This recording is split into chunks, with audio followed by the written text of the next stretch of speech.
Meus queridos, vamos abrir a nossa Bíblia no livro de 2 Crônicas, capítulo 7, versículo 14. 7, 14. É um texto bastante conhecido da igreja. Diz assim a palavra do Senhor: e se o meu povo, que se chama pelo meu nome, se humilhar e orar, e buscar a minha face, e se converter dos seus maus caminhos, então eu ouvirei dos céus, perdoarei os seus pecados e sararei a sua terra. Amém? No capítulo 7, fala sobre a inauguração do templo do qual Salomão construiu. Esse templo, ele nasceu através de Deus no coração, primeiramente, de seu pai Davi. Mas Deus não quis que Davi o construísse. Mas Davi deixou tudo preparado para Salomão. Deixou os recursos financeiros, deixou o terreno e deixou a planta do templo. Tudo preparadinho para que Salomão construísse o templo. Salomão iria construir o templo em tempos de paz. Não haveria guerra, para que nada pudesse prejudicar a construção daquele templo. E Salomão vai e constrói o templo. E aqui no capítulo 7 nós vemos a inauguração desse templo. E foi uma festa grande. Se você ler o capítulo 7 depois, você vai entender melhor. Foi uma festa grande, vários dias de festa. E a Bíblia diz que a glória do Senhor invadiu aquele lugar de tal maneira que os sacerdotes não podiam entrar no templo. Deus derramou das suas maravilhas, da sua glória, durante os dias de festa ali, da inauguração daquele grande e glorioso projeto. Mas, ao final da festa, Salomão despede o povo para as suas casas. E Salomão vai dormir e Deus fala com ele em sonho. Justamente começa no versículo 11 e eu destaquei apenas esse versículo 14. E Salomão vai dizer, e Deus vai falar para Salomão isso. Esse povo que estava aí, glorificando o meu nome, vendo as minhas maravilhas, ele precisa se humilhar, ele precisa orar, ele precisa buscar a minha face, ele precisa se arrepender dos seus maus caminhos. E nesse texto nós vamos ver uma coisa interessante, que Deus fala, o meu povo, dando a nós identidade. Você é povo de Deus. Você foi comprado por precioso sangue de Jesus. Você é uma propriedade particular do Senhor. Isso traz para nós uma identidade. E nós vemos também nessa expressão um grande amor de Deus pelo seu povo. Povo esse que muitas e muitas vezes se mostra rebelde. Mas Deus os classifica como povo dele. Propriedade dele. E além desse grande amor de Deus, também podemos ver que Deus deseja abençoar esse povo. Deus tem um desejo no coração de derramar a sua misericórdia através de bênção para esse povo. Mas o povo precisaria cumprir alguns requisitos. Um dos requisitos é a humildade. O povo precisaria ser humilde a Deus. O povo precisaria orar mais a Deus. O povo precisaria ter devoção a Deus. E o povo precisaria se arrepender a Deus. Embora, querido, essas promessas tenham sido feitas originalmente ao povo de Israel através de Salomão, ela é aplicável a todos nós que invocamos o nome do Senhor em fé. E nós vamos encontrar no Novo Testamento, você não precisa abrir, no livro de Tiago, capítulo 4, versículo 8, algo parecido e semelhante a essa mesma palavra. Vai dizer assim: aproximem-se de Deus, a Ele, todos vós, e Ele vai se aproximar de vocês. Isso é uma linguagem atual. Pecadores, limpem suas mãos. E vocês que têm mente dividida, purifiquem o seu coração. Sintam as vossas misérias, entristeçam-se e lamentem e chorem. Troquem o riso por lamento e a alegria por tristeza. Humilhem-se diante do Senhor e Ele vos exaltará. Isso está no livro de Tiago, capítulo 4, versículo do 8 ao 10. É algo parecido do que Deus fala aqui para Salomão, porque na realidade, meu irmão, diante de Deus, diante da luz gloriosa do Senhor, nós vamos ver quem realmente nós somos. Miseráveis, pobres e nus, pecadores, necessitados de arrependimento. E isso é motivo para nós nos entristecermos e pedir a misericórdia de Deus, nos humilharmos a Deus, para que Ele venha no tempo certo, no tempo oportuno, nos exaltar. Então o povo de Deus precisa se humilhar, o povo de Deus precisa ser humilde, e esse é o primeiro ponto que Deus fala aqui para Salomão. O meu povo precisa, se esse povo se humilhar, então o povo de Deus precisa disso. E o caminho da humildade, ela vai passar pelo reconhecimento. Mas que reconhecimento é esse? De que você é pequeno, de que eu sou pequeno, e que toda a grandeza e todo o poder está contida em Deus. Esse é o primeiro ponto para nós nos arrependermos. E humilhar significa tornar humilde. E uma pessoa humilde, uma pessoa que tem humildade no coração, ela vai reconhecer o poder de Deus. Então, querido, diante do mundo hoje, um mundo tão competitivo que nós vivemos, né? Encontrar pessoas humildes tem se tornado algo um pouco difícil, né? O ser humano, ele não tende a ser humilde, ele não tem tendência à humildade. Quanto mais o ser humano ele cresce, quanto mais ele aparece, mais orgulhoso ele fica, mais egocêntrico ele fica, mais soberbo ele fica. Observe, é na empresa, é no trabalho, é na escola, é na igreja. Quem tem muitas vezes uma posição, já olha para o outro de cima para baixo, não tem um mínimo requinte de humildade. E nós vimos isso todos os dias, querido. Todos os dias, pessoas que têm mais recurso financeiro humilham quem não tem. E essas pessoas, elas não se aproximam de Deus. Elas acham que não precisa de Deus. O soberbo, ele vive na sua soberba, achando que é superior a tudo, que pode fazer tudo. E não entende, ou esquece muitas vezes, que é pó.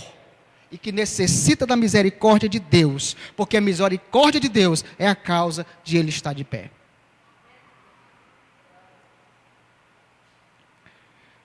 Muitas pessoas são assim, queridos. Não reconhecem, ou pior, não aceita que existe um Deus que controla todas as coisas e todo o poder está em sua mão. O homem, ele pode governar uma empresa, ele pode governar um país, ele pode governar o mundo, se assim for. Mas ele não pode governar os seus dias, em relação para dizer, eu vou viver até tantos anos. Ele não tem esse domínio nas suas mãos, ninguém tem, só Deus tem. Nós fazemos planos para o mês que vem, para a semana que vem, para o final do ano, mas quem sabe de tudo é Deus.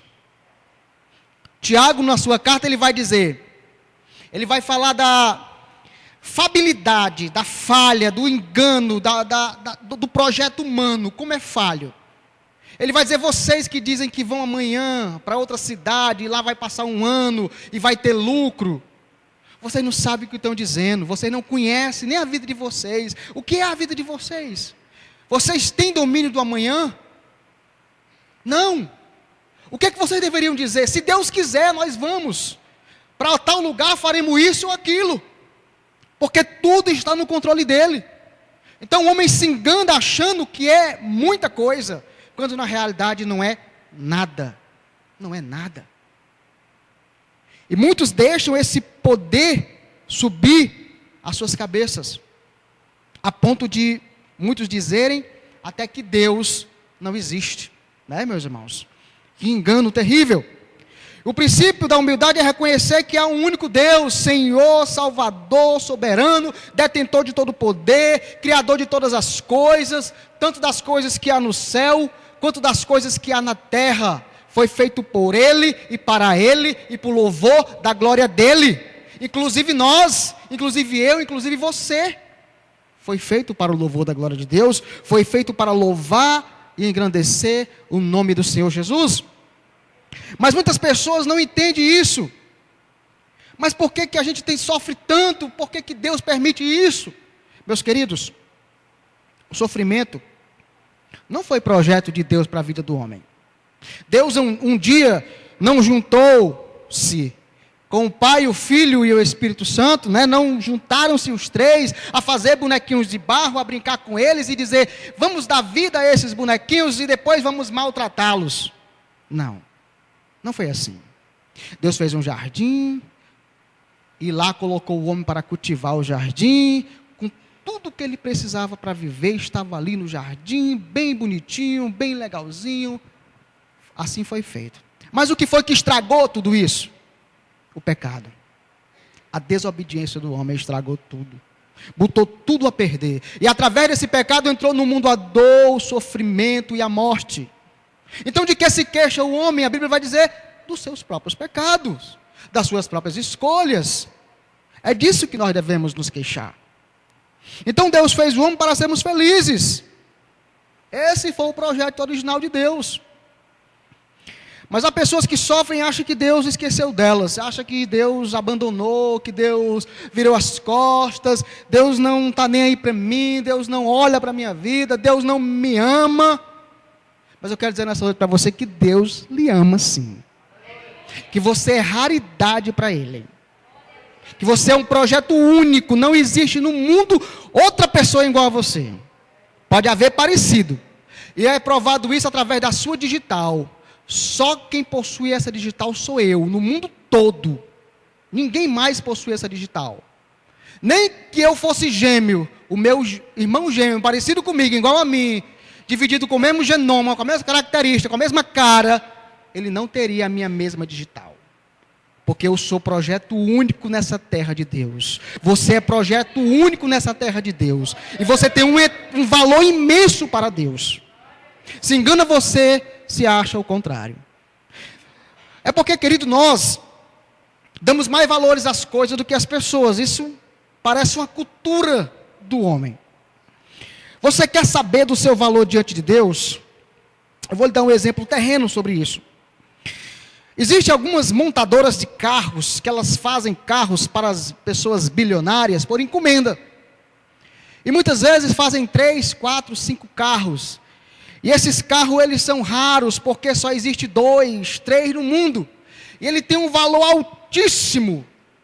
É impossível de alguém comprar muitas vezes, porque é muito caro. Foi feito por encomenda. Aí a pessoa diz assim, não, esse carro ele é uma peça rara, ele só tem 2 desse no mundo, só tem 3. E você que só tem você? Qual o seu valor? Imagina o seu valor diante de Deus, que só é você. Você é uma raridade porque só tem você. Igual a você só existe você. Deus fez você único. Por isso que Ele te ama tanto. Você é importante para Deus. Amém? Então, querido, voltando para a questão da humildade. Humilhar significa reconhecer e aceitar o nosso estado de pecador. Estado de fraco, estado de dependente, é viver num estado de, como é que eu posso dizer? Num estado de plena humilhação, rendição ao Senhor. Viver diretamente rendido aos pés do Senhor. Quando nos humilhamos assim, estamos dizendo para o Senhor, olha, o Senhor é que controla a minha vida. Eu reconheço que sou um pecador, indigno de estar na sua presença, mas a sua misericórdia me alcançou, o seu perdão me alcançou, o sangue do seu filho me alcançou, e hoje eu sou lavado e remido pelo sangue de Jesus Cristo, e tenho direito a entrar na sua presença, em nome de Jesus. É isso que funciona. Aleluia. E é com esse espírito de humildade, queridos, que o homem deve se chegar a Deus. E assim colocar diante dele os seus pedidos, as suas petições. Não é isso que a Bíblia fala? Coloca as suas ansiedades diante de Deus. E é dessa maneira que devemos chegar a Ele. que Ele vai nos ouvir e no tempo oportuno Ele vai responder. Quando nos humilhamos a Deus, estamos deixando Deus moldar a nossa vida segundo a vontade dEle. E o melhor exemplo de humildade, de filho humilde, está em Jesus Cristo. Ele vai dizer em Mateus capítulo 11, versículo 28, vinde a mim, todos vós que estáis cansados e sobrecarregados, e eu vos aliviarei. E mais na frente ele vai dizer, aprendei de mim, que sou manso e humilde de coração. Então é em Jesus está a chave para eu e você sermos humildes. É porque Ele é o nosso exemplo, Ele é o nosso referencial. Devemos tomar o jugo dele, que é leve, suave, né? Então o povo de Deus, ele precisa entender, essa humildade que Deus está exigindo, é justamente isso, reconheçam que eu sou Deus, é disso que ele está falando. O povo tem que reconhecer que não chegou até aí, Salomão, que não chegou até este ponto, se eu não tivesse com a minha mão estendida sobre eles. O povo tem que entender isso, e é dessa humildade que Deus está cobrando do povo de Israel, e é essa humildade que o Senhor cobra de nós hoje. E é outro ponto, querido, vai lá, mais continua no versículo, vai dizer, se humilhar e orar. O povo de Deus precisa orar, buscando a face do Senhor. A oração, querido, é a base de um relacionamento crescente do homem para com Deus. Sem oração, o relacionamento não vai lanchar, não vai progredir, não vai crescer. Devemos ter uma conexão mais profunda com Deus, se quisermos experimentar do seu poder em nossas vidas e na nossa igreja. É um dever nosso buscar essa profundidade de conhecer a Deus em oração, estar mais ligado a Ele, dessa intimidade com Ele. Para muitos a oração parece um peso, parece uma obrigação, um fardo. Mas o verdadeiro cristão, ele tem uma oração como um privilégio, viu, queridos? Antigamente não era um privilégio. No Antigo Testamento, o homem não tinha essa liberdade de entrar na presença de Deus. Só os reis, os sacerdotes, os profetas. Mas hoje, depois da cruz, depois de Cristo, Cristo se fez esse caminho que nos conduz ao Pai. Cristo veio para reconciliar o homem com Deus. Então hoje nós temos esse canal direto, esse caminho direto, através de Jesus. Mas que esse canal, querido, não venha se tornar para nós apenas um canal de petições. Eu entro na presença de Deus apenas para pedir. Não é bem assim, irmãos. Sabe, não sejamos aquele filho que só liga para o pai para pedir alguma coisa. Nunca liga para o pai.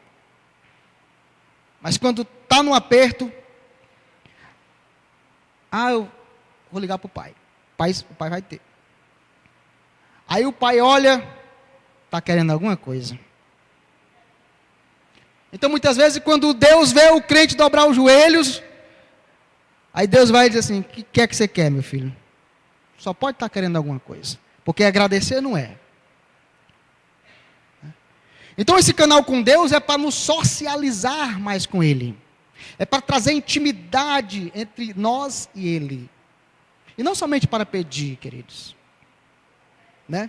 Imagina aquele pai que viajou, e agora ele está voltando, e a família toda vai ao aeroporto encontrar esse pai, e os filhos estão ansiosos para encontrar o pai, e de repente o pai chega e os filhos o abraçam, o beijam, diz que estava com saudade, mas tem um que vai lá para a mala do pai e diz, o que foi que o senhor trouxe para mim? Trouxe alguma coisa para mim? Não tem uns filhos assim? Enquanto uns têm saudade, quer a presença do pai ali, outros já estão procurando o que foi que o pai trouxe. Trouxe o que é para mim, pai? Trouxe algum presente para mim? Então, querido, nós devemos entrar na presença de Deus com o nosso coração humilde, quebrantado e contrito, buscando a presença dEle muito mais do que a bênção que Ele pode nos dar. muito mais do que a bênção que Ele tem reservada para nós. Nós só vamos realmente ter essa manifestação do poder de Deus quando nós desejarmos isso. Não somente o que Ele pode nos dar, mas também o que Ele deseja realizar na vida de cada um de nós. Então, buscar a face do Senhor é desejar continuamente a presença de Deus em nossas vidas. É um ajuste da nossa mente e do nosso coração para esse fim, para esse propósito. E uma notícia muito triste é que a igreja brasileira é carente disso. A igreja brasileira, ela é carente de buscar a face do Senhor. Essa última semana eu estava ouvindo uma rádio e que uma determinada igreja estava convidando os seus membros para o Arraial Gospel, a quadrilha de Jesus. Venha a caráter.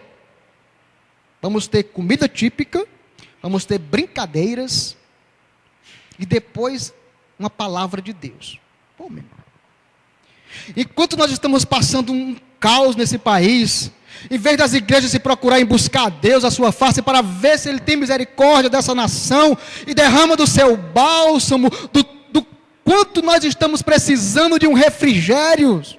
Em todas as áreas de nossa vida, nós estamos vendo aí o país de cabeça para baixo, as igrejas estão preocupadas em fazer arraial, ou seja, é entristecedor ver que o mundo entra na igreja, em vez da igreja impactar o mundo. A Bíblia diz que nós não devemos nos conformar com o mundo. A nossa tarefa como igreja é impactar o mundo, é levar a mensagem de Deus ao mundo como ela é. Doa quem doer. Se dói, mas faz efeito. Um remédio que não amarga, né? É a palavra de Deus. Ela não pode ser misturada com nada, meu irmão. Se você pegar aqueles remédios em pó para misturar com água, ela tem uma medida de água. Se passar, não faz efeito. Se for menos, também não faz o efeito. Tem que ser no ponto certo. É a palavra de Deus. Ela não pode vir misturada com alguma coisa do mundo, com a cultura do mundo, entrar na igreja para atrair pessoas, não. Porque um dia essas pessoas vão sair. Quando isso acabar, as pessoas saem. E aí? Não adianta eu ter uma igreja cheia de pessoas vazias do entendimento e do conhecimento de Deus. A Bíblia vai dizer que nós pecamos e erramos porque não conhecemos Deus. E muitas igrejas estão aí cheias de pessoas que não conhecem Deus, que não conhecem o poder de Deus. Isso é muito entristecedor. E a igreja brasileira precisa se voltar a buscar a face do Senhor. Buscar a face do Senhor é muito mais do que orar. É uma entrega total da minha alma, do meu corpo, do meu espírito. É eu me sujeitar a Deus. E quando assim eu faço, eu acho no Senhor. A Bíblia vai dizer que Deus vai falar a Jeremias: esse povo vai me achar quando me buscar de todo o coração. Quando me buscar de todo o coração, eu serei achado deles, diz o Senhor Jesus. Diz o Senhor Deus. E estamos precisando buscar mais a face do Senhor. Estamos precisando ser mais humilde na presença de Deus. E um outro ponto, querido, é que o povo de Deus, ele precisa se converter. Ele precisa de convenção. Todos os dias nós precisamos disso. Se converter é mudar de direção, mudar o caminho, desviar do mal. O mal, querido, ele bate todo dia a nossa porta. Entenda como quiser entender, da melhor forma que entender. Todo dia um mal deve bater na nossa porta. E ele bate a nossa porta. E nós temos a obrigação como cristão de se desviar do mal. Eu não sei qual é o mal que bate a porta dos irmãos. Eu não sei. Você sabe. Então nós devemos ter esse entendimento e se desviar deste mal. Então o Senhor requer que o seu povo se converta dos seus maus caminhos.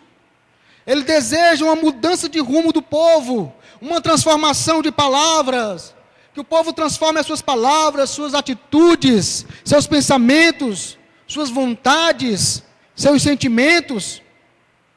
Se converter na ótica bíblica é, portanto, abandonar as velhas práticas, aquilo que não agradava a Deus, e passar a viver pautado na sua palavra, pautado nos ensinamentos bíblicos, pautado em princípios estabelecidos na Bíblia. É uma vida completamente nova, como diz lá em 2 Coríntios 5,17, é uma nova criatura, eis que tudo se fez novo, as coisas novas passaram. Isso é o princípio da conversão. E o primeiro passo é reconhecer que é pecador e que necessita de arrependimento. Todos nós pecamos, assim diz a palavra do Senhor. Todos pecaram e estão destituídos da glória de Deus, ou seja, estão afastados da glória de Deus, não pertencentes da glória de Deus.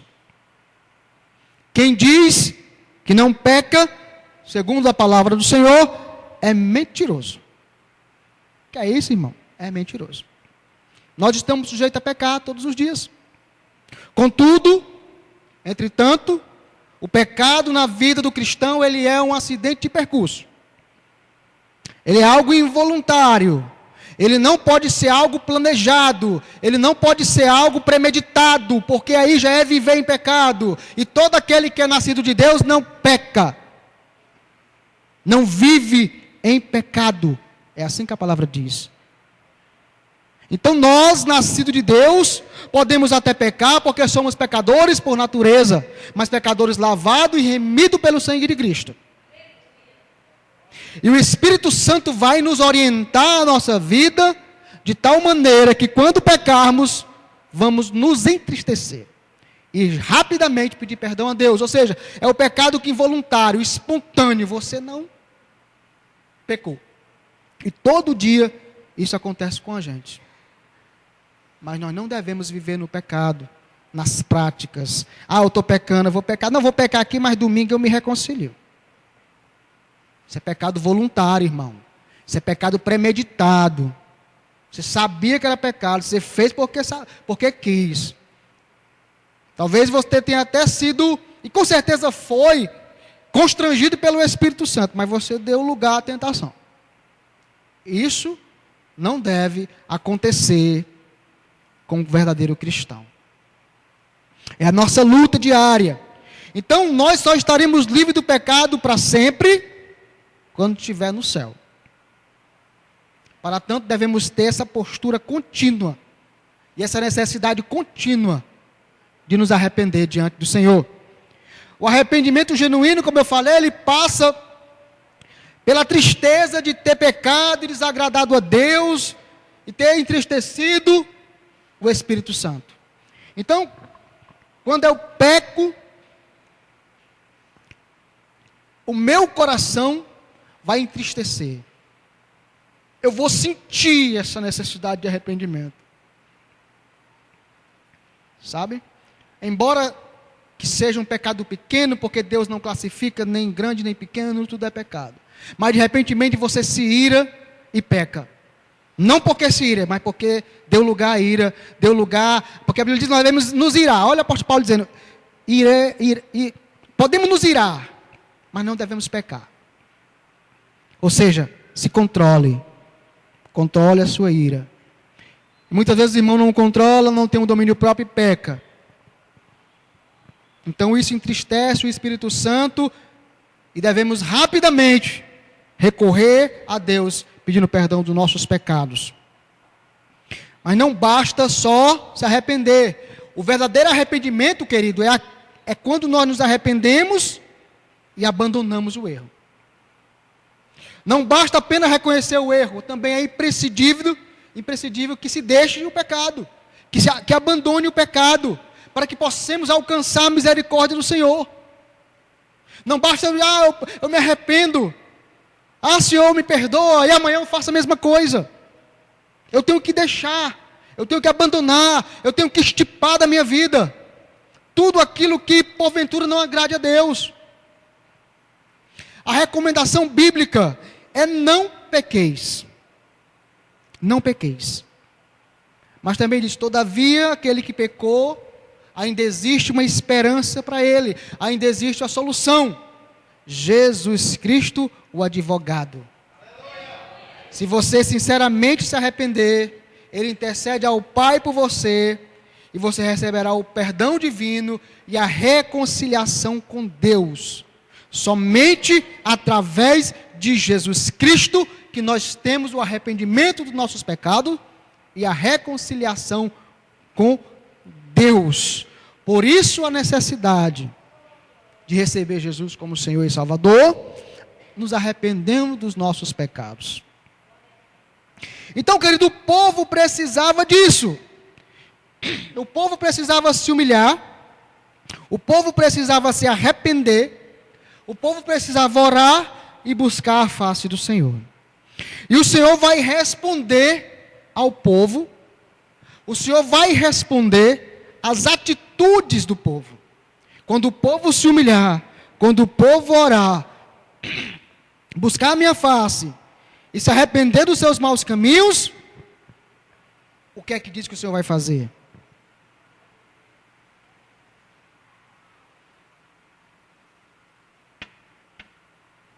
Então, eu ouvirei dos céus.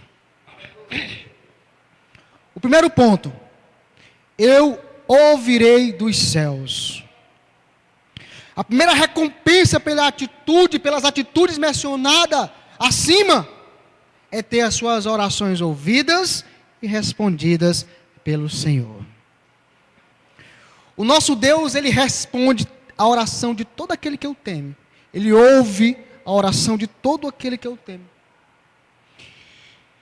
A Bíblia diz que os ouvidos do Senhor, para as pessoas que o temem, não estão agravados, não estão tampados, eles estão abertos.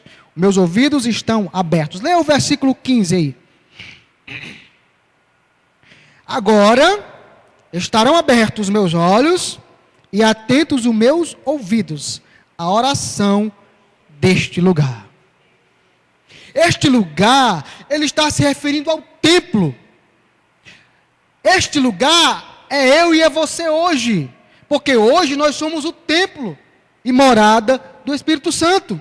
Então é a sua oração que você fizer, é desse lugar, é de você, é a oração que sair de você, é a petição que sair de você, é a súplica que sair de você que Deus vai ouvir.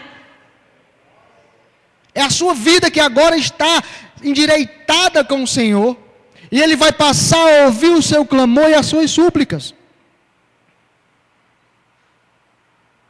Porque o que era empecilho antes? Vamos bem rapidinho ver o que era empecilho antes. No livro do profeta Isaías, capítulo 59, versículo 2, é bem rapidinho, eu quero que você abra. Isaías 59, 2. Tá.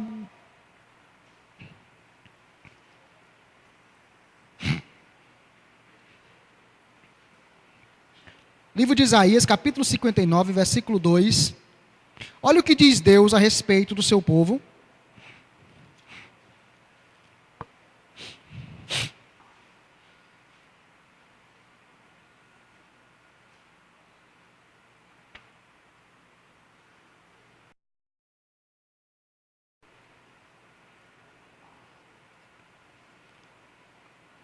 Amém? Isaías 59, 2. Vamos ler a partir do versículo 1. Olha o que diz aí. Eis que a mão do Senhor não está encolhida, para que não possa salvar, nem os seus ouvidos agravados, para que não possa ouvir.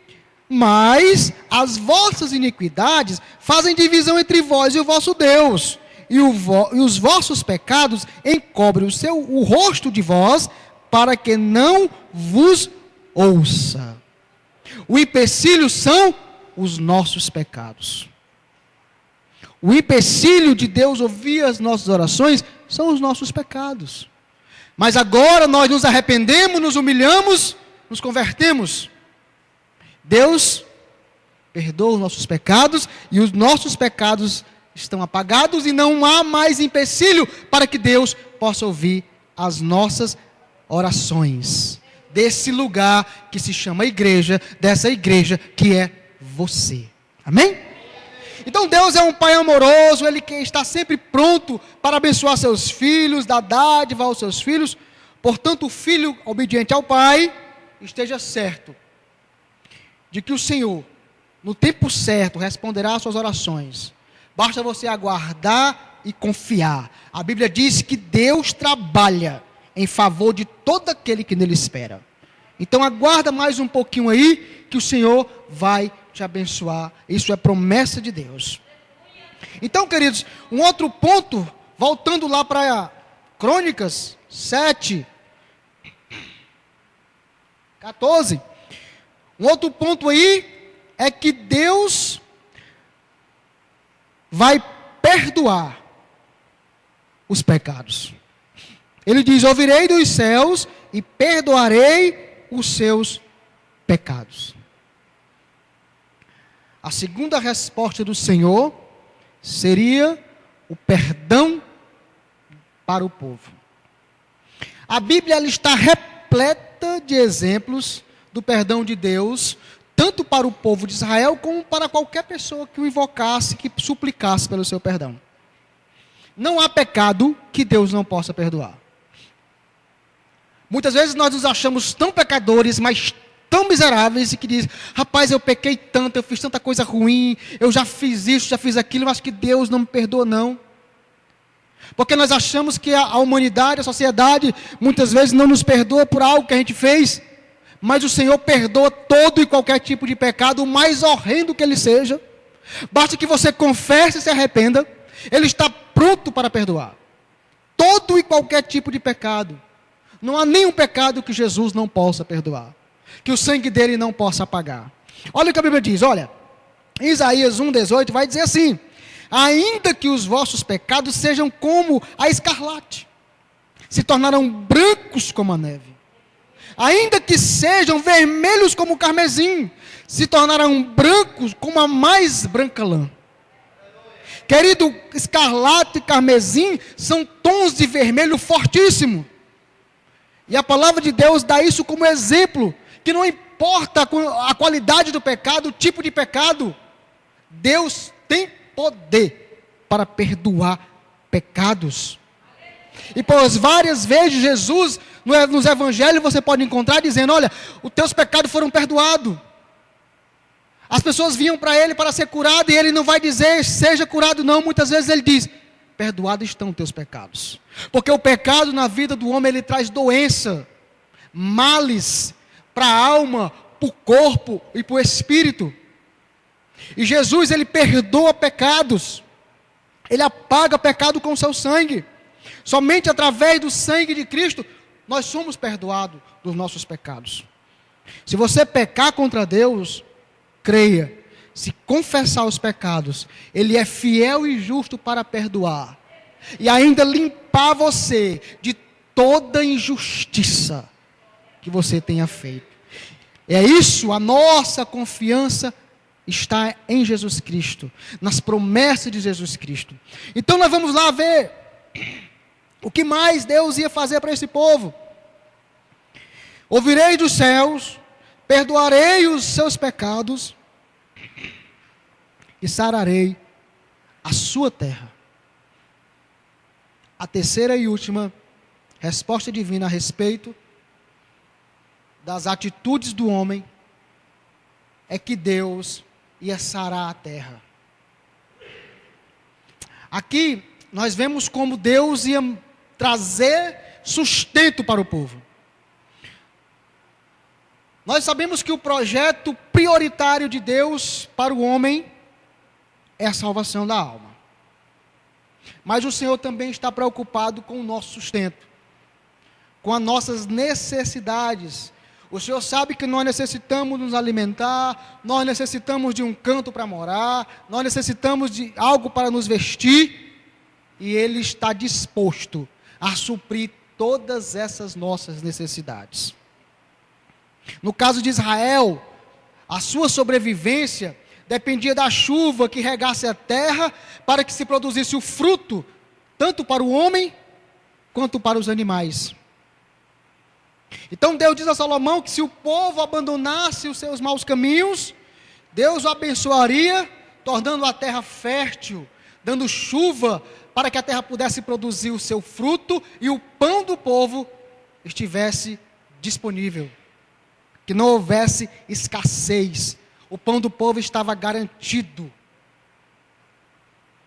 Então Jesus ele vai nos ensinar o seguinte: que nós devemos priorizar o reino de Deus e a sua justiça, que essas coisas, as nossas necessidades humanas e básicas, serão supridas por Deus. Porque a Bíblia vai dizer também que Deus ele cuida de nós. Ele é um Deus cuidador, Ele é um Deus amoroso. Ele é um Deus que nos ama. Ama todo aquele que obedece. E o sarar a terra também, querido, nós podemos ver uma interpretação espiritual. Trata-se também de uma renovação espiritual do povo. Deus iria trazer o sarar para a vida do povo através da cura do pecado. Deus iria curar a alma do povo, porque o perdão do pecado traz cura. Porque o pecado ele é uma doença na vida do homem. E quando Deus perdoa os nossos pecados, Ele está trazendo cura para nossas vidas. E através de nós não termos mais pecado, nós vamos ter um avivamento com o Senhor. Nós vamos passar a ter vontade mais de estar perto de Deus, vontade de orar mais a Deus, vontade de saber mais do Senhor, de ler a sua palavra. Isso é cura espiritual, isso é renovo espiritual. E através do pecado longe do homem, o homem se volta para Deus. Isso seria um avivamento, espiritualmente falando. O homem voltaria a ter paz e comunhão com seu Criador, através do Espírito Santo, que agora habitaria no meio desse homem. E hoje o Espírito Santo, ele age como um rio que lava todas as nossas impurezas, através da mensagem do Evangelho de Jesus Cristo. Então Jesus, Deus, aqui na sua palavra, está dando uma promessa e está dando condições para nós tomarmos posse dessa promessa. Se você olhar bem o texto, ele vai dizer se. O se é uma condicional. Se humilhar, se orar e se converter. Deus vai ouvir, Deus vai perdoar, e Deus vai sarar. Então, nós vemos 3 pedidos de Deus, 3 ações de Deus, mas também nós vemos 3 ações nossas, que está à nossa disposição.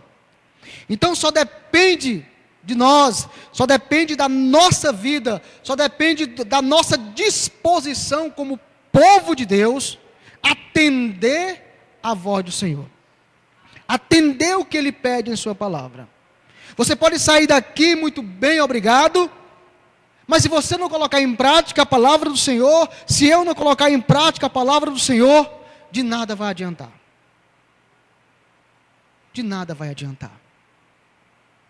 Deus, Ele quer que nós tenhamos um coração quebrantado e contrito, para ouvir a sua voz e fazer a sua vontade.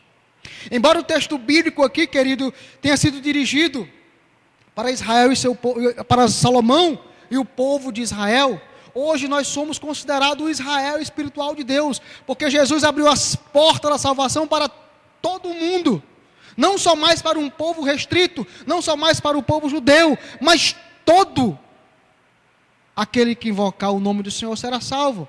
Toda a humanidade tem esse privilégio de receber esse presente do Senhor. Essa promessa, ela se aplica para os crentes de todas as épocas. Portanto, a igreja de Cristo deve retornar a Deus, deve se humilhar ao Senhor, buscar a sua presença continuamente, a fim de que Deus, segundo as suas muitas riquezas, supra todas as nossas necessidades por Cristo, em glória, em nome de Jesus. E nesta noite, o Senhor, Ele falou ao coração da igreja. Eu não vim aqui trazer uma mensagem minha, porque quem sou eu? Mas trazer algo da parte de Deus. E eu tenho certeza que, nem que seja uma pessoa, foi impactada com a palavra. Porque Deus, Ele não quer saber de quantidade, Ele quer saber de humildade. Pessoas comprometidas com Ele, com a sua palavra. Tem 100 pessoas aqui, quem sabe Deus não quis atingir apenas uma com essa palavra. E ela foi encaminhada. E eu tenho certeza que para cá ela não vai voltar vazia. Ela vai cumprir o propósito dela, porque é promessa do Senhor Jesus. E que a igreja do Senhor, que aqui está, fique com a palavra do Senhor, glorificando e exaltando o seu santo nome, porque até aqui o Senhor falou aos nossos corações. Eu gostaria de chamar o pastor Flávio para dar continuidade em nome de Jesus.